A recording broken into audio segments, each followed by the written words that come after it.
Welcome everyone, my name is Brendan Snyder. Thank you for joining me. If you're new to my channel and you haven't already hit the subscribe button, please click the button for me. Also leave a comment, hit like, all those things help support my channel. I would greatly appreciate it. And of course, as an added bonus, you'll be able to stay up to date on all that's going on in the world of music. Just like this, today we're going to take a look at a variety of Pink Floyd releases, both band and solo, that are rare, ones that may have come out, been deleted, and other non-official releases and things of that nature, promo releases. So we got a bunch of cool things, 24 total releases to go through here, so we're going to kick it right off with Pink Floyd's A Collection of Great Dance Songs. Now this album here, which is, as it says, a collection, came out in 1981. What makes this one rare or special is that it features alternate mixes such as Shine On You Crazy Diamond parts 1, 2, 4, and 7, and also Another Brick in the Wall part 2. And then the track Money on here was actually completely re-recorded by David Gilmour by himself, not even along with Roger Waters at the time, even though this was still 1981 and Pink Floyd was, still very much together as a band. But it's a 6-track collection. It's a very good one, and it's got some interesting, unique, tracks on it that are different than what you can get on the album, making it, in my opinion, a nice rare piece and worth adding to the collection. All right, next up we've got Pink Floyd Works, and this is another collection. This one came out in 1983, and it features alternate mixes for songs from Dark Side of the Moon on it, Brain Damage and Eclipse. But the real, catch or feature to this particular collection is it features the outtake Embryo. Now, since the release of this, that track has since appeared on Early Days box set, and it is available in that regard now. But at the time when this came out, that was the only way to get it, making this collection, a real collector's piece there to get that outtake of a Pink Floyd track. All right, next up we've got a promo release by Roger Waters called The Wall Berlin 90, and it came out to promote his live recording of The Wall at the time. But the cool thing is there's no actual live recordings on this here. They're all studio. It's 6 tracks that are on here, also released in 1990, and it features a new recording of Another Brick in the Wall Part 2. At the time when this came out, the unreleased track When the Tigers Broke Free was included on here. Since that time, it has now appeared on the final cut in the reissues. The other cool thing is it features 2 solo tracks from Roger Waters and 4 Pink Floyd tracks, making it a nice little mini Pink Floyd Roger Waters collection there, which is why I like this promo copy so much. All right, next up we've got a solo album from Rick Wright called Wet Dream. Came out in 1978. It's currently out of print. It's always been very hard to get. This one here, as I said, came out in 78, and this was at the time when he was dismissed from Pink Floyd. The album art is by Hypnosis, so like the Pink Floyd album covers and things like that, you get another great piece of art there. It's got 6 instrumentals, 4 of the tracks have vocals on it, and it does feature some Pink Floyd touring alumni as part of the group. Snowy White and Mel Collins both appear on it, and it's got very much a Floyd feel to it. So if you are someone who enjoys Floyd, wants some what I call new Floyd, because we're certainly not getting anything else out there, I do highly recommend checking out Rick Wright's Wet Dream. All right, and then we've got another compilation here. This one here is a Sid Barrett collection. It's called An Introduction. But what's really cool about this one here is that while it was released in 2010 and is actually currently out of print already, it features a collection of early Pink Floyd singles along with solo material by Sid Barrett on it. And it's the first collection to combine those two together. So if you are a fan of just Sid Barrett era Floyd and you've liked his solo stuff, this is a great way to go, because they don't generally put more than 1 or 2 Sid Barrett era tracks on overall Pink Floyd compilations. So it's a nice way to get them here. And on this, there's various mixes or remixes of tracks that have been updated for the time, this being released in 2010, there's some 2010 remixes and things like that that were done for the collection, which makes it pretty cool as well and different than if you were to, say, buy another collection or something.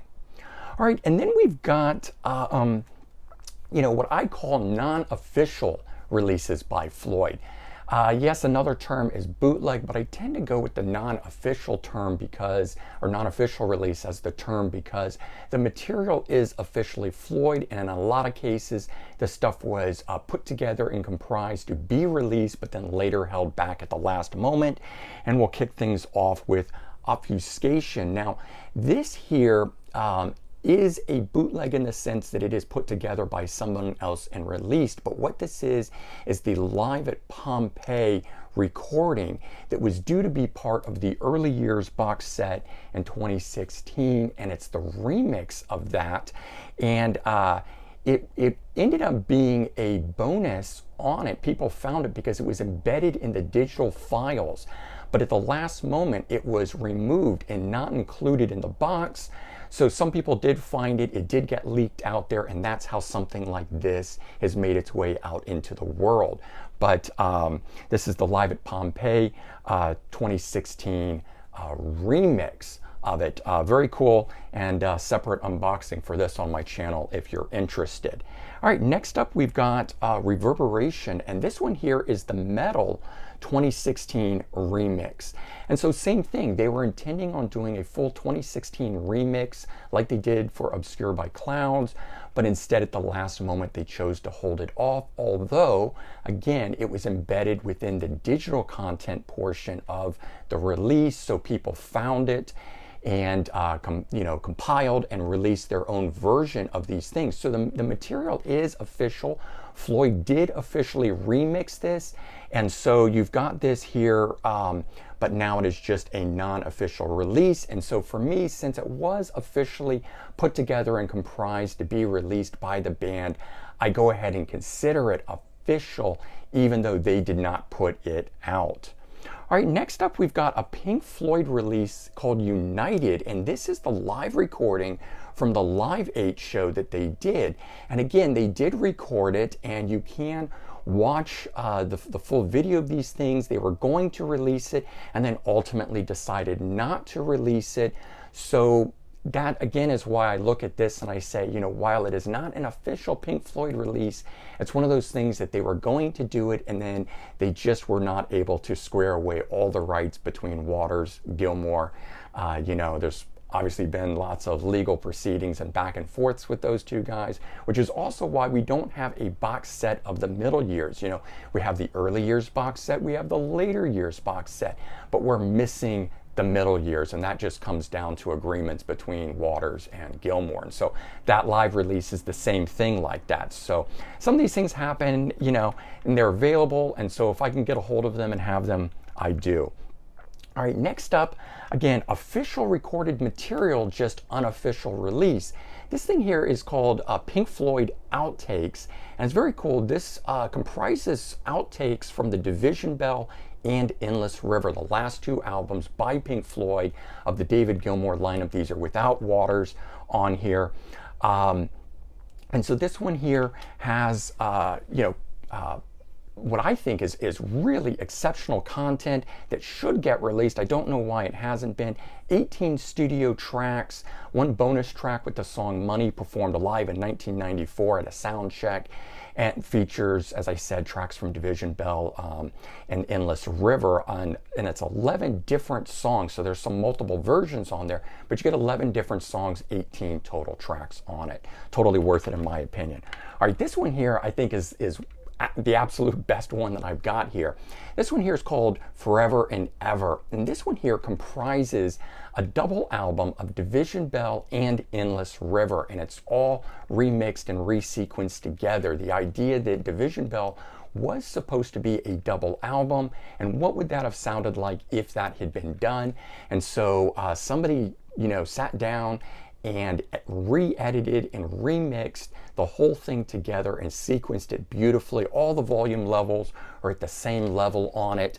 They edited out certain parts. They grabbed things from some live shows, took out the background noise to it, put it in. There was some Calliope music and things like that in one of the tracks that had been removed.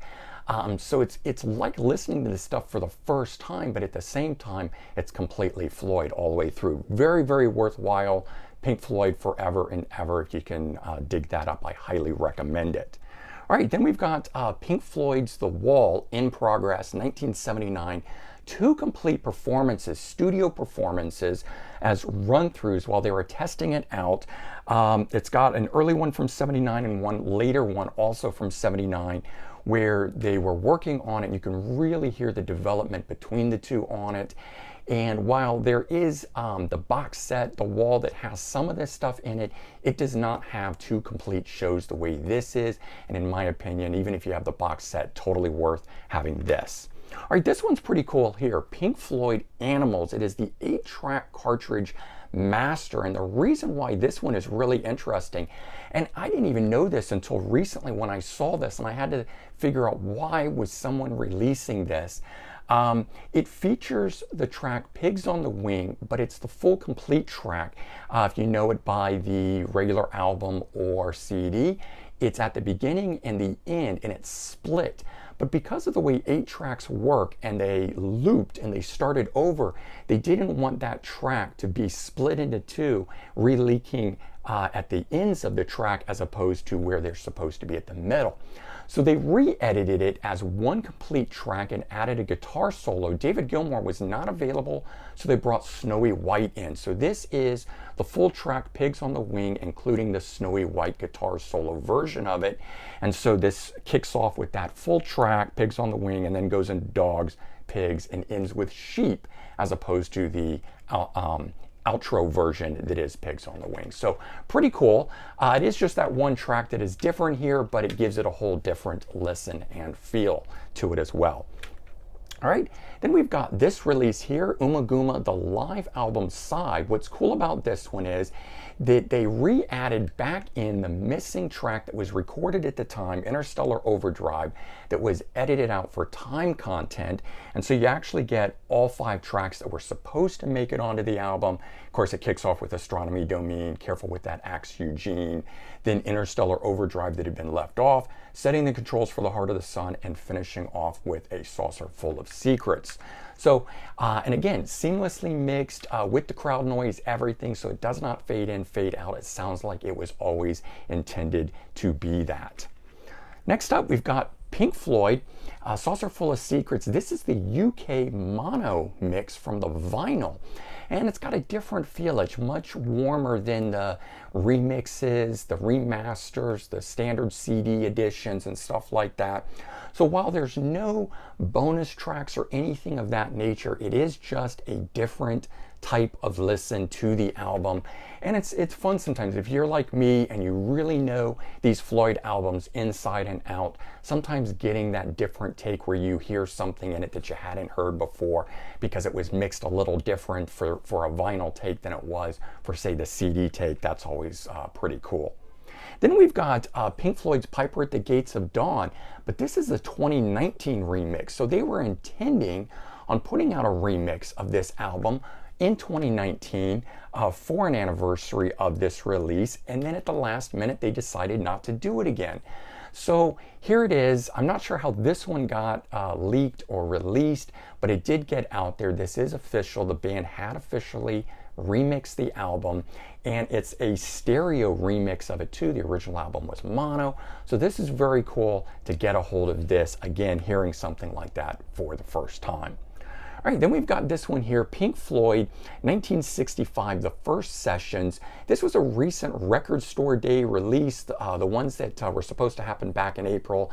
I think they took place around August, September, that sort of a thing, and was on vinyl. It features 6 tracks on it. This is a CD edition of it, but it has tracks all from 1965. So, of course, Sid Barrett, Lucy Leave, Double O Bo, Remember Me, Walk With Me, Sydney, Butterfly, I'm a King Bee. Now, all of these tracks are on the early years box set, so if you have that, you do have these, but I wanted the packaging, and since it is an official vinyl release by the band, I went ahead and bought a CD version, even though technically the CD version is considered the bootleg because it's not officially available on CD, but it's still official release, right? So you can kind of see how I go through some of those things. All right, next up, Roger Waters and Project Chaos. Now, the original studio album, I think, was like 9 tracks, 9 tracks. This one here has 14 tracks. So there was a lot of additional tracks that were recorded that got released as B-sides.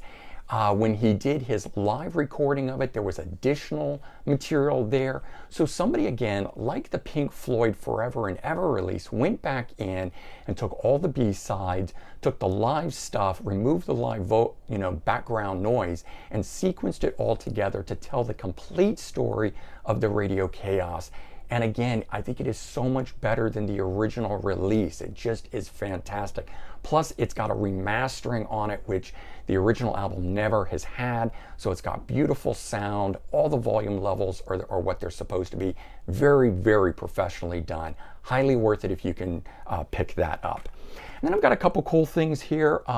This Pink Floyd, or I should say it's Roger Waters, Us and Them. There is an official release for this now. When I picked this up at the time, there was not. But the cool thing about this version of it here, it does include some bonus tracks. Vera from Tampa and Florida, Bring Back the Boys also from Tampa, and Mother from Italy. And those tracks do not appear on the official released version of it, so a little something bonus in getting that. And again, sound quality is fantastic, even though it's considered a bootleg. It is a soundboard recording. And then same thing with this one here, Nick Mason and A Saucer Full of Secrets, live at Olympia. This was in 2018, again, before he decided to do a release of this. And there's some few different tracks on here and sequencing that makes that worthwhile. But now that I've covered some of those, I just wanted to cover some of the most recent releases that the band has done, official releases, and let you know that there are some newer things that are out there. Pink Floyd, Delicate Sound of Thunder. This is the remix of it. And it was originally part of the Later Years box set that is behind me there. But they have now remixed this and releasing it as a separate version. And the video content has also been restored and re-edited as well, so you can get that. And next up, we've got Roger Waters' Us and Them, right? So I had just shown you what was the bootleg version. He now has officially released it with a slightly different track order. There's also the Blu-ray or DVD version of it that you can pick up as well. Together, it's recorded from his 2017 tour, and it features, of course, some solo material along with a lot of Pink Floyd classics. All right, we then have the official Nick Mason Saucer Full of Secrets. This is a very cool box release. I've done a separate review for it if you're interested in this, but of course, original bootleg version now has been officially released. What was cool about this and why I think it's worthwhile here is that first of all, Nick Mason is the only member of Pink Floyd to play on every release by the band. Features 21 tracks. Many of these never performed live by Floyd. It's all from the 1967 to 72 era, so pre-Dark Side of the Moon, and includes Vegetable Man, which was recently unearthed as part of the early years in 2016. They do perform that live, so that is the first time that is getting performed live. Only 4 of the live tracks that are performed by Nick Mason's Saucer Full of Secrets ever appeared on an official live Pink Floyd album. So again, a bunch of tracks you're hearing live for the first time, and it's just a lot of fun to check those out. All right, and then we've also got Nick Mason and Unattended Luggage. It's a 3-disc box set of his solo albums, and it was released in 2018. So if you ever wondered what it was that he would do as a solo artist, check out that box. It's pretty interesting, a little avant-garde and off the wall, and a bunch of sort of new wave sort of feel to it because it was the 80s, but it is an interesting listen nonetheless. And the last thing to close on here is David Gilmour has put out a new solo single, and as part of a record store day that just happened on Black Friday after Thanksgiving in November. Yes, I Have Ghosts. The original single was digitally released June 17th of 2020, but now has an official vinyl 7-inch release to it. And it's the first new release from him in 5 years since 2015's Rattle That Lock. And it's a collaboration with his wife, Polly Sampson, and was done for her book release, which is A Theater for Dreamers. And it is available to stream, as I said, and there's a music video for it too out there if you're interested. All right, hope you enjoyed running through those 24 different rare and obscure Floyd band and solo releases. Let me know your thoughts. Leave your comments on it. Let me know if there's other ones out there that I don't have myself or not included. This is not my full collection, but this just is the latest stuff that I have that I picked up, that as I'm always trying to track down more Floyd. All right, hope you guys enjoyed this. Take care, and I'll talk to you all real soon. Bye-bye.